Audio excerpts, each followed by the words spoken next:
Tal Hartuv, welcome to the show. Thank you, Andrew. I've been looking forward to this one. Oh, it's been lovely chatting to you just now, and we're going to get into some quite morose territory. Yeah. We'll get into what happened when this man attacked you and your friend. But recently I saw you were showing some concern, and it was concern about whether these men would be released in some sort of hostage deal. Do you know what the latest is on that? The latest is, in true Israeli style, nobody really knows what's going on, unfortunately. But we are in a war situation.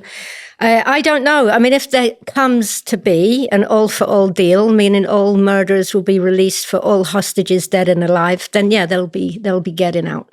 Have you seen a lot of people who are maybe anti-Israel, anti-Zionist tweeting about the number of hostages in Palestine at the moment, and they equate that to what we would call prisoners in Israel, who they say... I have seen it. First of all, I mean, I don't mean to be frivolous, but there's no such place as Palestine, okay? But these people are in Israeli prisons because they did wrong. They messed up. They committed evil acts. But this moral equivalence, you see it also on places like the BBC, right? I mean, if I could do a little cameo here and tell your viewers, please cancel your BBC license and then my job is done and we can end this interview. But I see it a lot, and it's... there's such a moral difference, right, between civilians, mostly the farming community, kidnapped brutally, many of them raped, tortured, taken off to some tunnels in Gaza. They're hostages. But people who've gone through a court of law and sentenced, they're prisoners. And we're at a point where Israel is releasing, I believe, many numbers of terrorists. Hundreds. In fact, I think it's known, but the last major prisoner release for the kidnapped soldier Gilad Shalit back in 2011. And among that was Sinwar, who was the architect of October the 7th. So you just gave, for each one hostage you get back, you end up giving dozens or hundreds of prisoners. Hundreds. But I think, Andrew, that shows how much, arguably, how much Jewish people love life. You know, life is worth everything to us, and how much the Islamic community cherishes death, basically. And we have sometimes I try to help English people to better, or British people, America, or whoever's listening and watching, to better understand. I need them to imagine the worst terrorists in your country, in America, Canada, the UK, Australia, New Zealand, in your society, hundreds and hundreds of them being released just back to come and try and kill you again, just so you can get one hostage back. What it is, it's something they can't imagine.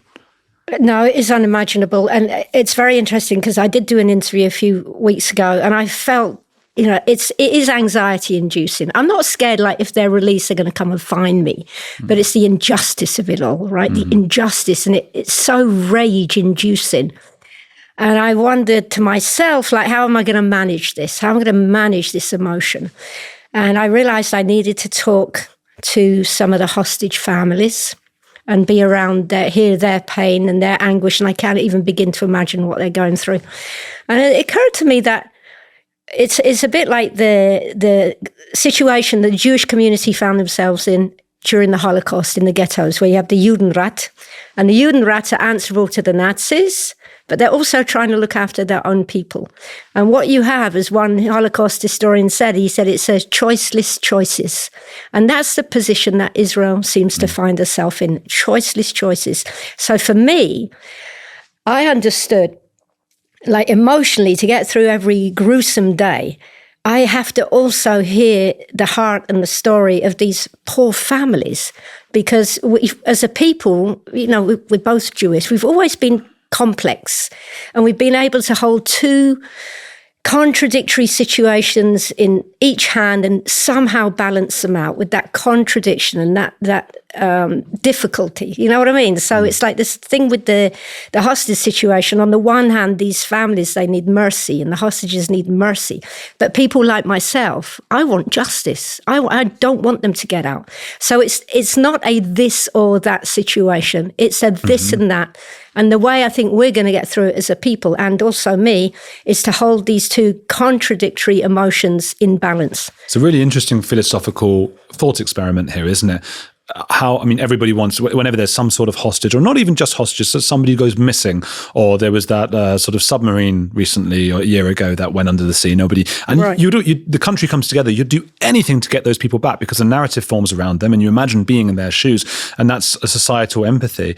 And then I suppose from a utilitarian aspect, yes, but how much would you as a society be willing to forego in exchange for one of those people? And that's the debate in Israel. But it's not just that. It's also, you said, if we release these murderers, the same people who will be cheering for the return of the hostages, I'm there. I'll be cheering and crying like I have every single time we see them come out.